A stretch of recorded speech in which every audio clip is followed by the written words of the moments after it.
Hi, I'm Carly and welcome to my garden. This is week 4 of the garden tour season, and if you haven't seen the earlier videos, I will go ahead and link that playlist down below, but it's time to check out what's happening in the garden this week. Before we head into the garden, I'm actually going to grab a basket because I've already started harvesting from the garden. There's not a lot to harvest yet, but there's definitely some items. So I'm going to grab a basket and we're going to harvest as we go.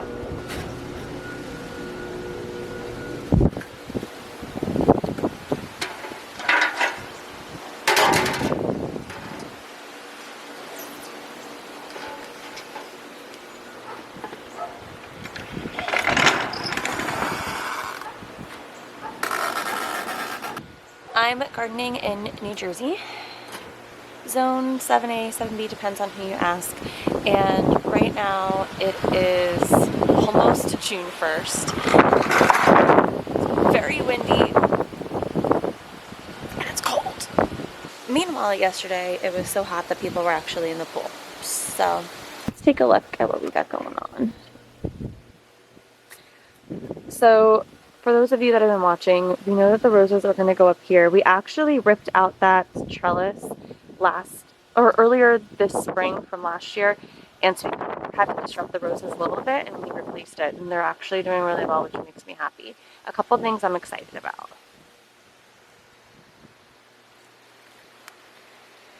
This calendula is finally has a bud on it, and so does this calendula over here.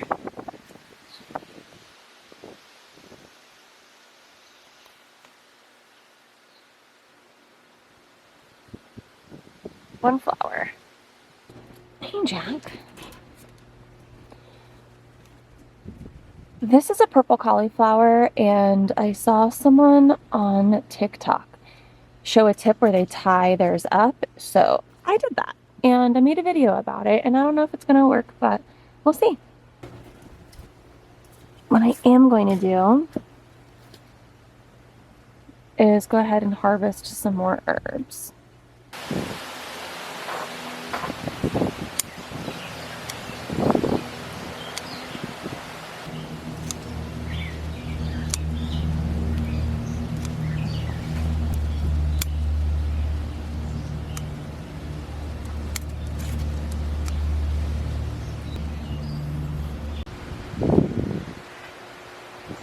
Here I still have a bunch of seedlings that I've been working on, and I do have friends coming to pick some items up, and if they are no call, no show, I guess some of these guys will be going into my garden. You can see the beans are getting a little yellow because they need to be planted. They need better soil at this point. They've kind of sucked up all the nutrients. And what's of course so frustrating is as soon as I planted, I thought this yellow squash was done, nothing was happening, and then as soon as I planted some basil in there, the yellow squash decided to live. So, good for him, I guess. These peas are refusing to climb up the trellis. Broccoli heads are starting to form. We've got a couple here. I'm gonna come through and cut off some of this parsley and more chives. But look, this I'm gonna have to cut. I don't know why it's opening so quickly and not heading up. It should be tight, like your typical broccoli that you see at the store. So this one's probably gonna have to get pulled first. Back here, our little butternut squash guy is living his best life, and I love that. There you go, buddy. This is parsley. I'm going to cut it pretty far down to where I see some more coming out. And this will go in the dehydrator. And then packaged up for the winter.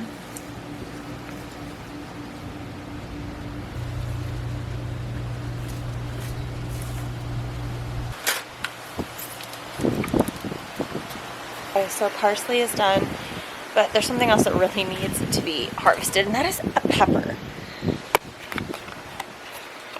This little guy should really not be here, so I'm picking him off. This is a hot banana pepper. I feel like they always do this. I really need him to focus on growing and establishing as a plant because he's still pretty small. I shouldn't have even really let it get that big. But there we go. And our pepper bed, I mean, some of them are starting to pop. That must be a jalapeno. And over there are poblanos. These 3 peppers here I grew from seed. The rest I did not grow from seed. I've never done peppers before and I was a little nervous about it. So they're a little smaller, but we'll see what happens there. This guy is a candy roaster squash and I'm really excited about it. It's an heirloom seed I got from Baker's Creek and they kind of grow into like a really long, kind of like oblong with points on either end squash, and it's going to be going up this trellis once I remove the peas. The plan is that the peas should probably be done and then it should be able to go up and over and come down the other side without needing the melon that's on the other side. The melon should be able to go up and around on the other side of it. A fun update is all of the carrots, but first, I mean, this is really becoming a problem here. The weight of the blueberry bush, I mean, all this fruit is great, but I mean, like, I'm kind of afraid that it's gonna get to a point where I don't think it'll snap, not this year, but I need to cut these back, and I actually don't know if I can wait until next early spring to do it. I think as soon as I harvest these, I need to make some cuts, and even if I just cut up to this point where this brand new branch is coming out, I think I can probably just snip there. Again, if anyone is an expert on pruning blueberries and fixing them, because obviously I screwed this up. Well, the carrots seem to be doing pretty great. I did come through and actually clean some of this out and removed a lot of carrots that were coming up. It's really hard to tell how many I need to remove until they get maybe a little bit bigger. But guys, something's actually growing here, and in years past, this area is kind of a dead zone. I even planted mint here, and the mint did not survive, so I don't know what's happening. I don't know. You can see it's, I mean, it's getting sun. You get sun and filtered sun throughout the day, so I don't understand. But looks like the carrots are doing okay. And again, over here, calendula, looks like surrounded by blueberries as I look at the carrots. Let me come out of this blueberry mess. Thanks. Okay, so a good update would probably be on squash and zucchini. Remember, I've been struggling and I had one zucchini plant, one yellow squash plant. I went ahead and planted more. They're still seedlings, but it's kind of, I guess, succession growing. And I'll update you. Things are actually looking better for that yellow squash. Remember I talked about how I should probably just rip it out, and I didn't do that because I wanted it to live and I had high hopes for it. So let's check it out. Our yellow squash guy. You can see his leaves. He still has kind of a crusty leaf here, but some of these new leaves are looking much better than the way that a squash leaf should look. I still have this Velcro tie and aluminum foil situation going on to protect it. You can see that I removed some leaves and I'm trying to train it to go up this pole.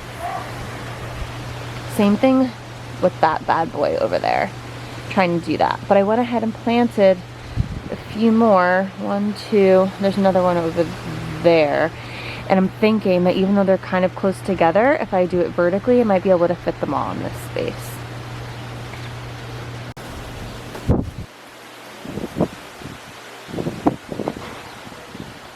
In last week's video, I talked about how I had to prune my tomatoes, and I did go ahead and do that. So I cleared off a lot of the bottom branches. I kept calling them stems. I'll clear off a lot of the bottom stems. Branches, why can't I say that? I cleared off a lot of the bottom branches, said it right, and removed suckers on the indeterminate tomatoes, not the determinate tomatoes, because remember, we're not really pruning our aromas. We're gonna just let them thrive and live their best life and see what happens. But some of these are looking really good.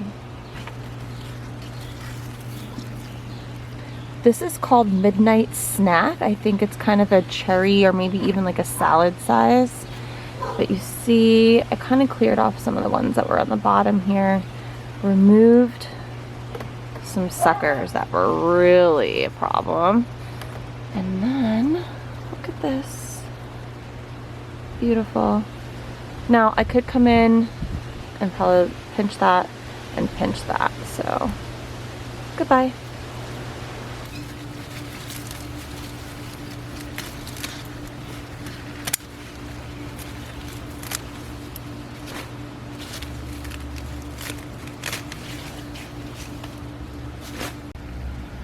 Quick update on the mini watermelons. Remember last week I said I had this guy, but this guy was new.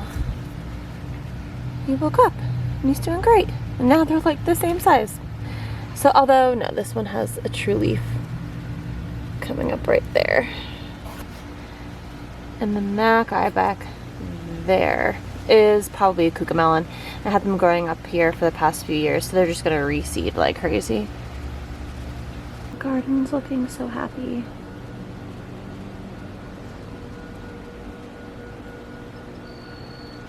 Alright, well guess what? Strawberries are coming in, so I think we should go check those out.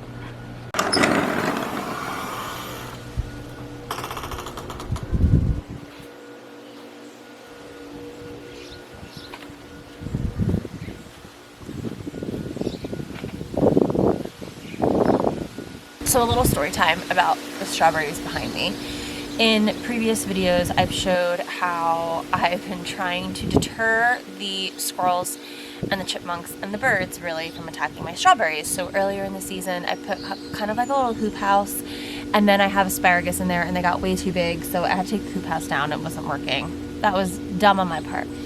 Then everyone told me to get rocks and paint them to look like strawberries, and then the critters will see them, they'll come try to peck at them or bite them, and then it'll be a rock, they won't like it, and then they'll stop for the future strawberries attacking them. So I tried that. I didn't make the rocks, I went on Amazon and I bought pre-painted strawberry rocks and put them in. Everyone's asking if it's working. Okay.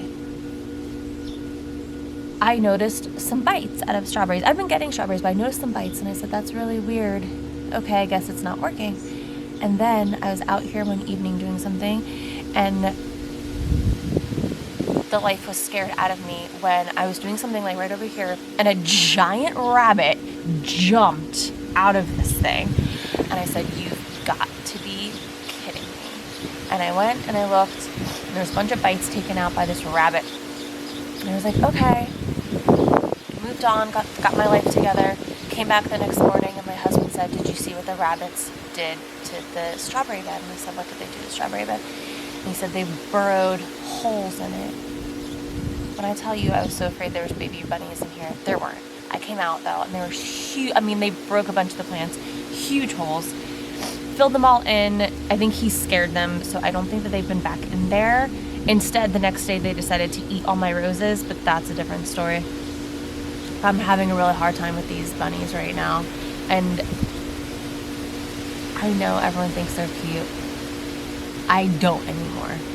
I'm so over these rabbits. Just like eat my grass, please. Leave the other stuff alone. But I mean, what are you gonna do? I guess they live here too. Let's get some strawberries. I'm a little early. I'm gonna leave that.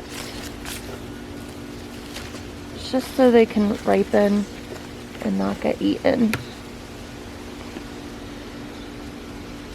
That guy's a little early, but he looks good.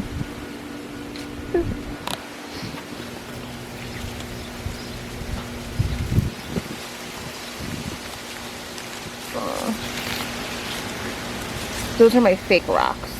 And this is the big area where they dug a hole and I had to fill it in.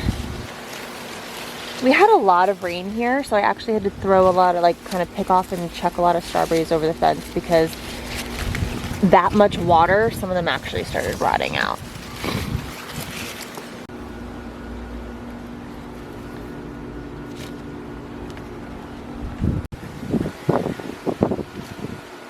Well, my camera is about to die, so I guess it's a short one today.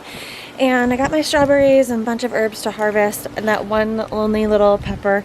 I also have some Swiss chard to get. But thank you guys for joining me today, and I hope somewhere in your day you get to have a nice hot cup of coffee and get to watch something grow.